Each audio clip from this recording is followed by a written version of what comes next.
एवढ्या 50मध्ये विधवा झाल्यावर पण तुझ्या मटकते काय, लटकते काय, केस मोकळे काय सोडते, मग त्याला झटके काय देते, रोमॅन्टिक रील्स काय बनवते, लाडालाडात काय येते, नटते काय, थटते काय, काजळ केवढं फसफस लावून घेते, काय ते नशिली नशिली डोळ्यांनी रील्स बनवते, मग ते चालतं का? आम्ही तर नाही नावं ठेवत. तिचं लाईफ आहे, तिला जसं जगायचं ती जगू शकते, तिला जे आवडतं ती करू शकते. तुला केवढं उतार येटा विधवा बायकोंना. विधवा लाज वाटते का तुला? पुरोगामी विचारांचे ना आपण, हे असे विचार ठेवते तू की विधवा बायकांनी असं राहिलं पाहिजे आणि विधवा बायकांनी तसं राहिलं पाहिजे, आणि नवरा खाल्ला.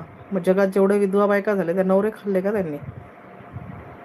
बोलायलाही तिला लाज वाटत नाही थोडीशी. कशी बोलते ती बाई, कशी तिची भाषा, काय तिचे ते राठ आवाज, काय ती शब्दरचना.